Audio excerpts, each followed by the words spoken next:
సచ్చిదానంద సమర్థ సద్గురు సాయినాథ్ మహారాజ్ కీ జై. సాయి భక్తులందరికీ నా నమస్కారం అండి.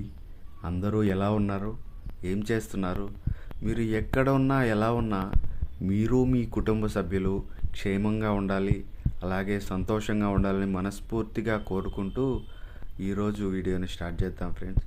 వీడియోలోకి వెళ్ళే ముందు ఒక విజ్ఞప్తి, మన వీడియోలకి కొత్తగా వచ్చినట్లయితే దయచేసి ఛానల్ని సబ్స్క్రైబ్ చేసుకోండి. వీడియో నచ్చినట్లయితే, మీ మనసుకు తాకినట్లయితే మీరు లైక్ బటన్ తాకండి. ఈరోజు సందేశంలో బాబాగారు అయితే తన బిడ్డలతో ఈ విధంగా చెప్తున్నారండి. బాబాగారు తన బిడ్డలతో ఏమంటున్నారంటే, బిడ్డ 3 అంకెల్లో ఒకటి పట్టుకో. బిడ్డ, ఈ క్షణంలోనే బాబా నీకు ఎలాంటి అదృష్టాన్ని అందిస్తున్నారో తెలుసుకో అని బాబాగారు అంటున్నారండి. మరి మీ మనసులో సాక్షాత్తు ఆ తండ్రిని వేడుకొని మీ కోరిక ఏదైతే ఉందో అది బాబా గారికి చెప్పి 3 సంఖ్యల్లో ఒక సంఖ్యని మనసులో అనుకోండి ఫ్రెండ్స్. బాబా గారు ఇచ్చినటువంటి 3 సంఖ్యలు ఏంటంటే 2, 6 మరియు 8. ఈ 2, 6, 8 3 అంకెలలో ఒక అంకెను మనసులో ఎంచుకోండి.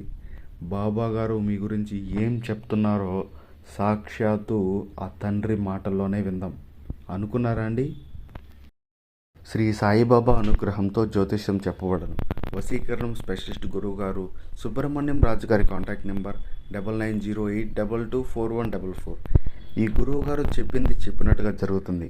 భార్యాభర్త మధ్యలో గొడవలు, విదేశీ ప్రయాణం ఆలస్యం అవ్వడం, ప్రేమ, పెళ్ళి, సంతానం లేకపోవడం, కోర్టు సమస్యలు, గృహము మరియు కుటుంబ సమస్యలు, ధనం నిలకడ లేకపోవడం, నమ్మిన వ్యక్తి మోసం చేయడం, స్త్రీలు పురుషులకు సంబంధించిన గుప్త సమస్యలు ఎటువంటివైనా రోజుల్లో పరిష్కారం చేయబడను.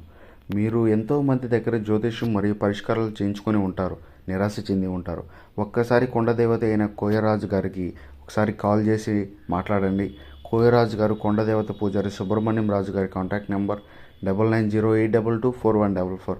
మా జీవితంలో ఎన్నో మార్పులు జరిగాయి కాబట్టి చెప్తున్నాం ఫ్రెండ్స్. ఓం సాయిరామ్. అయితే ముందుగా 2 నెంబర్ అనుకున్న వారి గురించి బాబా గారు ఏమంటున్నారో, ఏం చెప్తున్నారో తెలుసుకుందాం. బిడ్డ, 2 అనే సంఖ్యను తాకిన నువ్వు ఎప్పుడూ శ్రమిస్తూనే ఉన్నావమ్మా. నీ కష్టాన్నే నమ్ముకొని బ్రతుకుతున్నావు. కలలో కూడా నువ్వు ఎవ్వరికీ ద్రోహం చేయాలని అనుకోలేదు. కానీ అలాంటి నీకు కష్టానికి తగ్గ ఫలితం ముందుగా రావడం లేదు. నువ్వు కన్నీరు పెట్టుకుంటుంటే అందరూ నిన్ను చూసి నవ్వుతున్నారు కదా. కానీ నువ్వు అందరినీ అర్థం చేసుకుని వారిని ఓదారుస్తూ ఉంటావమ్మా. అలాంటి నీ బాధ మాత్రం ఒక్కరు కూడా అర్థం చేసుకోరు. ఎవరి స్వార్థం వారు చూసుకుంటున్నారు. కానీ నువ్వేమో నీ నిస్వార్థంగా అందరినీ పట్టించుకొని వారి కోసమే శ్రమిస్తూ ఉన్నావు. కాబట్టి నీకు ఎలాంటి బాధలు లేవని నీ ఎదుటి వారు అనుకుంటున్నారు తల్లి. కానీ నాకు తెలుసు నీకు ఎన్ని కష్టాలు ఉన్నాయో. ఆ సమస్యల వలన నీ మనసంతా గందరగోళంగా ఉంది. దాని వలన నీ ఆరోగ్యం కూడా బాగోవడం లేదు కదా తల్లి. అలాంటి నా బిడ్డకు నేను చెప్పే మాట ఏంటో తెలుసా? ముందు నిన్ను నువ్వు బాగు చేసుకో అమ్మా. మంచి చెడులు చూసుకో.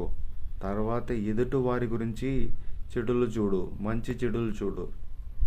అలాగే నువ్వు ఎప్పుడైతే చేస్తావో అప్పటి నుంచే అందరూ నీ కష్టాన్ని నిన్ను అర్థం చేసుకుంటారు. నీకు ఆశ్చర్యంగా అనిపించినా ఇదే నిజం తల్లి. ఇక నీ కోరికలన్నీ ఖచ్చితంగా నెరవేరుతాయి. ఇక నీ ఆలోచనలు మాసని అందాలు జీవితం మొదలవుతాయి. ప్రతి కోరిక బాబా గారు నెరవేరుస్తారు. ఎందుకో తెలుసా? అంత మంచి మనసున్న బాబా బిడ్డల కోరికలు బాబా తెరవకపోతే ఎవరు తీరుస్తారు చెప్పు? ఖచ్చితంగా నీ ప్రతి కోరికను తీరుస్తాడు తల్లి. ప్రతి కోరిక తీరుతుంది. కానీ ముందు జీవితంపై నువ్వు దృష్టి పెట్టాలి. నీ జీవితాన్ని నువ్వు బాగు చేసుకోవాలి. అందుకే ఏవైతే అవసరమో అవన్నీ నేను నీకు అందజేస్తాను. సరేనా? నీకు అంతా శుభమే జరుగుతుంది తల్లి. ఇక 6వ నెంబర్ని తాకిన నా బిడ్డ గురించి బాబాగారు ఏమంటున్నారో చూద్దామా? బిడ్డ, 6వ సంఖ్యను తాకిన నా బిడ్డ చాలా అలసిపోయి ఉంది. ఎందుకంటే నీ ఆరోగ్య స్థితి, మానసిక స్థితి రెండూ అలసిపోయి ఉన్నాయి. ఇలాంటి సమయంలో నువ్వు ప్రశాంతంగా ఉండాలమ్మా. నీకు ఎన్ని కష్టాలు ఉన్నా వాటిని మనస్సు వరకు చేరనివ్వకు. ఒకవేళ చేరినా వాటిని వెంటనే మర్చిపోయే ప్రయత్నం చెయ్యి. కేవలం నీ గురించి మాత్రమే, అంటే 90% గురించి ఆలోచించు. మిగతా 10% వేరే వాళ్ళ గురించి ఆలోచించుకో. ఎందుకంటే వాళ్ళేం నేను పట్టించుకోవడం లేదు కదా. మరి నువ్వెందుకు వాళ్ళ గురించి 90% ఆలోచించడం? సో నువ్వు ముందుగా నీ గురించి ఆలోచించు. మరొక విషయం, నీ గురించి నువ్వు ఆలోచించుకొని నువ్వు బాగున్నప్పుడే నువ్వు పక్కన వాళ్ళను కూడా బాగు చేయగలవు. నిజమే కదా? వారి కోరికలు కూడా అప్పుడు మాత్రమే తీర్చగలవు. అంటే ముందు నువ్వు బాగుండాలి. శ్రద్ధగా ఆలోచించు.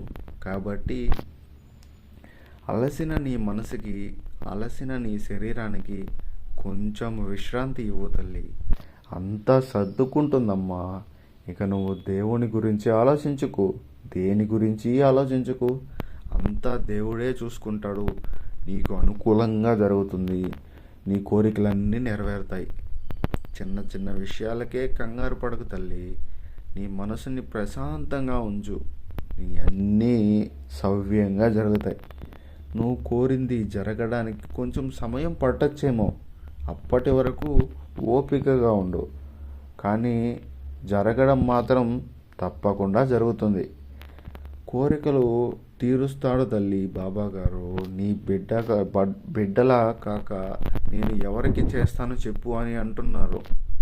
అప్పటి వరకు కాస్త ఓపికగా ఉండమ్మా. అన్నీ నేను చూసుకుంటాను. నీకు ఏదైతే కావాలో అన్నిటినీ నీకంటే నాకే బాగా తెలుసు. అన్నీ తీరాయా బిడ్డ. ప్రతి అడుగులో నేనే నీకు తోడుగా ఉంటానమ్మా. జాగ్రత్తగా ఉండు. ముందు నీ జీవితం బాగుపడడానికి ఏది కావాలో అవన్నీ నేనే ఇస్తాను. వాటిని అందుకొని ముందు నీ జీవితాన్ని బాగు చేసుకో. తర్వాత మీ కుటుంబం, మీ చుట్టుపక్కల వాళ్ళు, నీ శ్రేయోభిలాషులు ఎవరైతే ఉన్నారో వారిని అందరినీ నువ్వు బాగు చెయ్యి. నీకు శక్తి నీకు కలిగినప్పుడే బాగు చెయ్యి. అంతేగాని నువ్వు అనారోగ్యంలో ఉండి వాళ్ళను బాగు చేయాలని ఆలోచన పెట్టుకోకు. దేనికి కంగారు పడకుండా, చిన్న చిన్న కష్టాలకు కృంగిపోకుండా ధైర్యంగా నిలబడు. నీకు ఒక మంచి భవిష్యత్తు ఉంది. ఆ భవిష్యత్తు అతి త్వరలోనే నిన్ను చేరుతుంది. ఇక అంతా శుభమే. ఇప్పుడు 8వ నెంబర్ తాకిన నా బిడ్డ గురించి చెప్తాం. బిడ్డ, నువ్వు 8 అనే సంఖ్యను తాకావు కదా. విను తల్లి, నీ గురించే చెప్తా.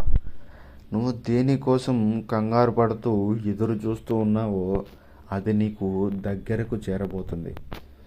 ఇప్పటి వరకు నీ జీవితంలో ఎన్ని కష్టాలు అనుభవించావు, ఎన్ని బాధలు పడ్డావు. ఇక బాధపడకమ్మా. నీకు ఏదైతే కావాలో అది ధైర్యంగా నన్ను అడుగు. నువ్వు కోరింది, నీకు రావాల్సింది ఆ సమయానికి నీకు అందజేస్తాను. దాంట్లో ఎటువంటి సందేహం లేదు. నువ్వు ఇప్పటి వరకు ఎదురు చూసింది రాదని అనుకున్నది తప్పకుండా వస్తుంది. నువ్వు చాలా సంతోషపడతావమ్మా. ఇప్పటి వరకు ఎంతోమంది నిన్ను మోసం చేశారు కదా తల్లి. ఇకనైనా కళ్ళు తెరిచి ఎవరు మంచివారు, ఎవరు చెడ్డవారో తెలుసుకో.